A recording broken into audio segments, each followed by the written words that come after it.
Greetings, fanboys and fangirls. Jared here with another video review from Fanboys Forever.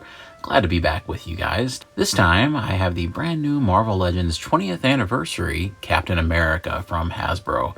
Of course, we're going to be taking a very in-depth look at this figure, and you know that judging by my last review of one of these figures, which was their Iron Man, I wasn't particularly impressed, but I was really hoping Captain America could reverse that trend. So let's go ahead and have a look. Of course, we'll go ahead and look at the packaging here. It's one of my favorite elements of this new series of figures, particularly the old Marvel Legends font there, and I like the 20 years burst and the little name tag. It's all just replicated perfectly from those original figures. It's funny to see them doing kind of the same treatment for this as they did for the Spider-Man the Animated Series figures, because in my head, those are such distinct eras of toys that they don't really go together, but in truth, they were only like what, 5-6 years apart from each other. So it's kind of amazing to think that, yeah, it's kind of due for that anniversary treatment, right? And so on the back, you can see that we have a little shot of Captain America with his display stand, and it has a little blurb about Marvel Legends. If this helps you out, here is the UPC code, and let's get him out of the box. All right, and here we have Cap out of the packaging. And let's go ahead and talk about everything he comes with. You can see that he's got 4 different alternate hands here: a pointing hand, open hand, saluting hand, good stuff, shield throwing hand. Over here we have some effects that can be mounted onto the shield, which is also included on the side there. We have his cowl as it's around his neck, and then the unmasked head, and of course his display stand and cardboard backing base. Overall, I do feel like this is a good showing of accessories, and he does come with quite a bit of stuff to plus him up. So let's go ahead and talk about just the sculpting on the base figure itself. We're going to start with this really nice head sculpt that we've got here. You can see right away that a lot of love and care has been put into this head. It's just fantastic looking. It reminds me so much of that early Jack Kirby artwork, especially the way that they've detailed the eyes. And it's leaps and bounds better than their previous attempts at this particular classic version of Cap. I also really appreciate that the A is actually sculpted into the head, and that the ears up here don't just look like blobs. They actually have some sharp on, like the feathers up here, they're actually kind of sharp on the ends. And I feel like the paint applications are fairly well done as well. There's a little bit of unevenness over the nose, but it's nothing that I can't correct myself, even though I know we shouldn't have to, but it's just worth noting. On the torso, things are really, really nice. This is probably my favorite element of the whole figure, is you have this beautiful sculpting with the little scales, like the chainmail armor that Cap always has. And on the back, you can see this whole leather harness is removable, and I'm just going to do that right now because this is just how he would wear the shield. And, you know, it's cool, but for my classic interpretation of Cap, he's just not wearing it a lot of the time. Down here, you can see that he has these stripes. This is really, really important to me. You've got to get the proportion of chainmail and stripes right, and you've got to get the proportion of white to chainmail on the shoulders right. If you mess up on either one of those things, it throws off the look of Captain America, kind of like the old Marvel Universe 3 3/4 figure that they did. This was totally off and ruined the look of that figure, but I know that's just me being kind of nitpicky, but my point is that they did it perfectly here. He has the gloves, which even have the little slits in them, as Cap should have. On down, you can see he's got the pirate boots. Nothing too remarkable about the legs. On the back, the belt continues. This belt, just so you know, is a hoverable piece, so you can kind of readjust it as you need to, meaning that you can be in some form of control over how much of the stripes are actually showing. So if you want to make it look like earlier Cap art, he kind of had more stripes showing on the abdomen. Later Cap art had a little bit less, so you can kind of hike that up. And it's amazing just how much you can change the proportions of the figure by doing that. I like to keep it at kind of a mid-level because that suits me about perfectly. The belt itself is really nicely detailed, and I like how they added those belt loops on there. That seems like a good solution to that whole issue. The hole is a little distracting on the back of the star here, but it's for a good purpose. Of course, that's so that you can store the shield, and we'll just plug that in just so that you can see real quick. Of course, there's all these electrical effects on it. We're going to get into that here in a minute for exactly how that works and what it does. So overall, I think the visual presentation is really good here. As we look at articulation, I'm going to actually switch out the head for the very first time, and we're going to go ahead and add this nifty little cowl piece, which it's great that they have the feather ears kind of sculpted onto there so nicely. because it makes it so much more realistic, because we know Cap's mask, unlike the movies where it's a helmet, in the comics it's just a hood. So he's able to just take it off and it just lays behind his head. A little more difficult than I thought it would be getting the head on there. And here is the Steve Rogers head sculpt. If I'm being honest, this probably looks just as good or even better than the actual masked head sculpt. And this is something that we've seen people get wrong before. We've certainly had Captain America look some weird ways, particularly when they tried to do a Chris Evans likeness. But man, this is spectacular. This is one of the best civilian heads they've ever done. And it's so lifelike, yet it's so much like the art. And it really does look like the same guy here. I may have some misgivings about things with this 20th anniversary series. Head sculpts for the civilian identities, not one of the things I have any kind of misgivings about. So, all right, let's look at articulation real quick. With either head, you can go all the way around. Of course, you can go all the way up like that and all the way down. So you get plenty of range. There's a little bit of cocking of the head right there. Of course, with the arms, you've got plenty of range. You can actually go way above 90 right there. So that works out really well. You can go all the way around. The sculpting and all of that doesn't really get in the way. They leave enough gappage to where it's not going to be a problem. It doesn't appear it's been too destroyed or anything by the friction. You can see that we do have a bicep swivel. We do have a double jointed elbow. It doesn't help too much though because of how big Cap's biceps are. So he's hitting the gym. And you can see here that you've got a hinge down here and a swivel. The glove you would think would rotate, but it doesn't on my version anyway, on my sample. You can see that we have this, which is a really nice dedicated just kind of hinge right here. And I really miss seeing this kind of articulation and some lines. I really always like this when they do it. And the great part about this is, for the most part, it looks pretty seamless with the stripes, so it doesn't disrupt anything or anything like that. So you're not going to be able to, you know, turn this or anything like that or pivot it side to side. But I just like the simple crunch motion. Plus, down here at the waist, you can do the side to side stuff, and the belt doesn't really get in the way. The splits are surprisingly limited on this guy. Believe it or not, this is as far as he can go. I was slightly shocked by this. I kind of thought he would have no problem whatsoever, but colored me surprised. However, the kick is, oh my gosh, it's fantastic. This is one of the best kicks I have ever seen on a 6-inch figure. I mean, this is incredible, the kind of range that you get with this. I mean, it's nuts. You can do the craziest Jack Kirby, you know, him knocking two guys out poses that you've ever seen. I mean, you can't really get it to go back because of the, you know, but you do get a swivel right here at the thighs. You do get a double jointed knee. You do get a swivel at the boot. You do get a hinge at the ankle. You do get a rotation or an ankle pivot down there. There's no toe articulation or anything like that, but you have all the articulation you need to get him to stand very easily in those wide poses, so you're not going to have any trouble. The articulation is fantastic on this guy. I really couldn't have asked for hardly any better. All right, let's talk about accessories a little bit. As you can see, I've put his harness back on for the shield. I've also switched out his hands. You have a saluting hand over there. You have the pointing hand. I really like pointing hands with my figures. It just gives them kind of a dynamism as you pose them, so that's really fun. We'll go ahead and switch out to the other two hands. The hands switch out fairly easily, so that's always a plus. These hands are just kind of your open hands or shield throwing hands, I would say. So you do get those as well. We'll give Cap a break and let him have a psychedelic Jack Kirby freak out back there. And we're going to spend some time on the shield right here. Yes, you do get some different effects, as if Cap is blocking different kinds of attacks, like electricity or something like that. And you do have a system back here that's similar to what we've seen with previous shields, where you have the peg that goes into the back, as we saw earlier, and you do have this little cuff that goes right over the wrist, and you just pull it down, and then you're ready for either mode. Now, before we get into that, though, I will show you what's been kind of controversial about this shield. This comes out, but you're left with some surprisingly unsightly holes in the shield.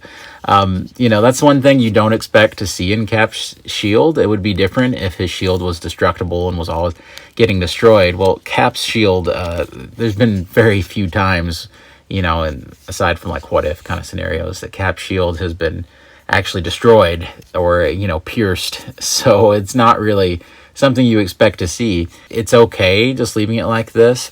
But I think that the Marvel Legends team, they said that their justification was that we'd had so many different shields over the years. You could easily take one of the other shields and just give it to them. And yes, I agree with that to an extent. However, I'm not 100% sure why these holes were necessary for this effect. I think you could have just had a system where it just grabbed onto the sides of it and you just kind of laid it over it. So I'm not really sure why that was necessary. However, this does work out fairly well for these ricochet effects, as if bullets were bouncing off of it. You just kind of plug them in. There's different effects, and there's different shapes that kind of guide you on where they go. Now, these particular effects, yes, I do understand why the holes are there, because you couldn't get this any other way, or else you'd have to have all sorts of stuff like grabbing around it. The only way that they could have done it was if they had magnetized something, and this figure is already expensive enough, and we'll get into that. It's untelling what they would have charged then. So I really do like this. This is probably what I'm going to keep on there. As a matter of fact, we're just going to see how that looks. We're going to use that wrist cuff right there. He's desperately trying to shield himself from a hail of bullets from Red Skull. Looks fantastic. So yes, I do feel it was worth it for those. So I don't like the electricity effect much. That's not what I think of when I think of Cap's shield. I think of him deflecting bullets. Now the other effect you get is this, which is more like, I guess, somebody was like taking a sword or something, or an energy beam, and putting it over the shield like this. That's how it looks. I'm not going to bother putting it in or anything, but it just plugs in through those same 3 holes. But honestly, I'm not going to really use this either. Cap's going to be deflecting bullets in my world of Marvel Legends. Okay, last little accessory that you get is this display stand. Now, if you've already seen my review of the Iron Man from this series, you know that I am a little aggravated by these stands.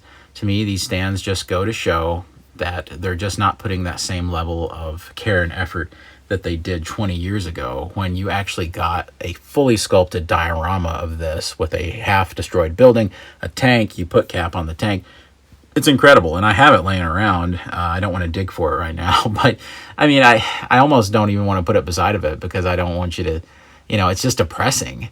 So it's really a step backwards for Marvel Legends, and they highlight that by doing these stands, which I just wish they wouldn't have done. Now, sad as it is to say, if you put a figure in front of it to block it where you can't see it too much, it gets a little better. That's not the effect you want with the stand. However, there is hope on the other side. Just like with Iron Man, there is the image of the comic book. That looks tremendously better. I think it matches the color scheme of the figure. It kind of looks like he's bursting forth from the comic itself. So I do think that's quite nice.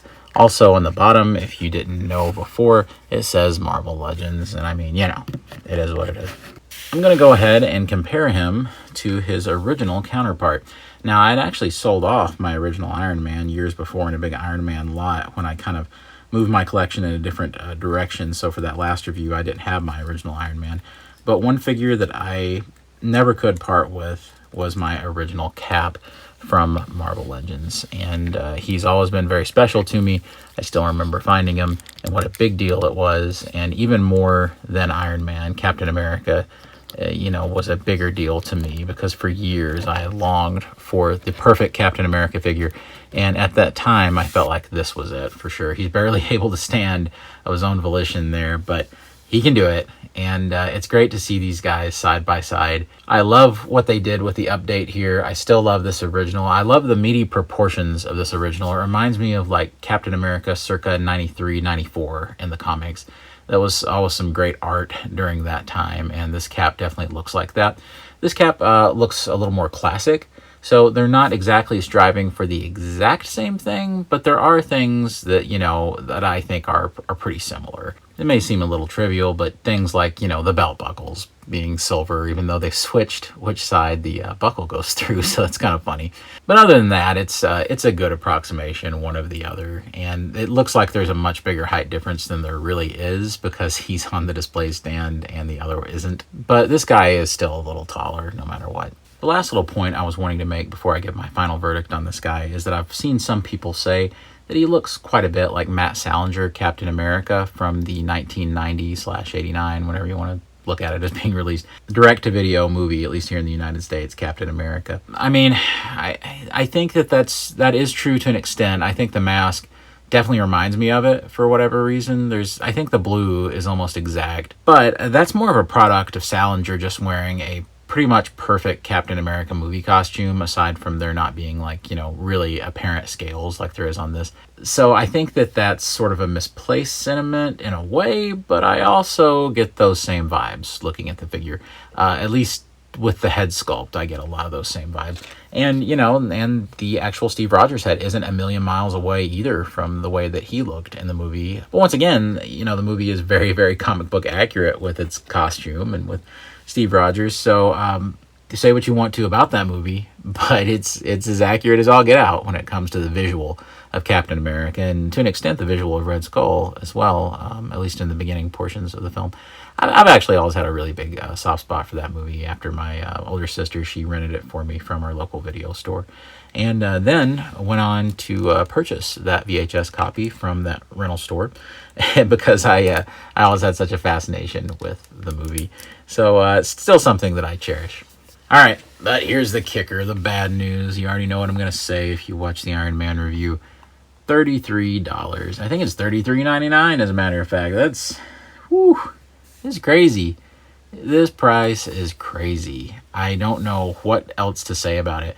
But it's not the only thing that's getting crazy. I was at Target the other day and was looking through their Holothon stuff and thought, okay, they have the Ninja Turtles 4-pack, the Style Guide 4-pack of the 4 Ninja Turtles figures that are about 6 inches each. And I decided to scan it and say, well, this will probably be somewhere $100 or something. It was $150 for 4 6-inch scaled figures. I mean, that's crazy. So unfortunately, the inflation and all of the economic problems and the pandemic, everything has come to bear not only on every other industry, but also the toy industry. And we are feeling it. And I don't know what kind of reverberations that's going to have over the industry in the next few years, but it's not good. And this is definitely another example of it not being good. Now, that being said, it's a whole heck of a lot easier to stomach $33 for this guy than for Iron Man. Now, I've given the Iron Man figure a whole lot more dignity by giving him his unmasked head, because the other head is kind of a little big, and it's here it is right here. But there's so much more effort and love and care that's went into this versus the Iron Man figure. And I know in my last review I had a lot of people getting onto me in the comments and saying, oh, well, this chest, this torso, this is new. This is a brand new piece. Okay, yeah, for the most part, I guess, but it's not too new because there's very little that has changed from this. It is an extremely similar torso. They have redone certain elements of it. The size is almost exactly the same. The proportions are practically the same. And I have no idea. I'll be honest with you. I'm not even qualified to make the statement about how much reuse does or does not exist for this Captain America. But I don't think it even matters that much, because it's not even about if something is reused or not. It's about, do you feel the overall effect is premium? This doesn't feel very premium to me. It looks like one-tone plastic with a little bit of a wash on some of the line work. There isn't a whole lot of effort. On Captain America, there's so many different paint hits and operations going on and washes going on over the scales. And I just feel like it's 10 times better. So, do I like the price? No. Should you pay it? Not necessarily. I've seen GameStop do some sales and things, especially for its pro members, where I think the figure was down to like $29 or something. To me, okay, I guess. $28, $29, sure. $33, no. Even Captain America here, even being such a great figure, no. Would not do $33, $29. That's where I would kind of set that at. And that's insane, because this guy right here cost me, I believe, $7, I think. He came with a fully sculpted base and comic book and all this other crazy stuff. And I know the world has changed dramatically. I know inflation has went through the roof, but I still feel that there's something to be said about the price point not feeling right for these guys. It would be a little different if they came with those fully sculpted display stands. And honestly, if you had told me the price and then told me about the series, I would have said, oh, well, that's the reason. They're reissuing those big display stands. I understand that. I get it. Okay, yeah. No. They gave you a picture just to rub it in. Just a little bit. Yeah, it's a no from me on that. But I was crazy enough to pay it so you could get a good look at it. And I love Captain America. So here we are. Anyway, though, guys, I surely do hope that you have enjoyed this review today. I've had a really good time looking at this Captain America. Even if I disagree with the price, this guy is going to be leading the pack on my Marvel Legends display. I'm very excited about it. I think he's going to look great in front of all the other figures. Let me know down below. How do you feel about this price? I mean, are you as flabbergasted as I am and just like, what? Or are you just kind of numb to it all and you just pay it and go on and you just say, who cares? It's a good figure, I'll pay it. I know that there's been a lot of discussion over the past few years that it does seem like Hasbro is starting to compete at a more import level of figures. Like it seems like that they're releasing stuff that can stand toe-to-toe with those. Well, they must have heard y'all loud and clear because they're starting to creep up to those import figure prices. Because I remember a day when SH Figure Arts cost $45. I do remember that, and these are starting to creep towards that initial entry-level price. All right, guys. Well, I just want to say God bless you and yours. As always, be sure to subscribe and like the video if you can. It really helps us out. And I'll see you on Fanboys Forever. Fanboy out.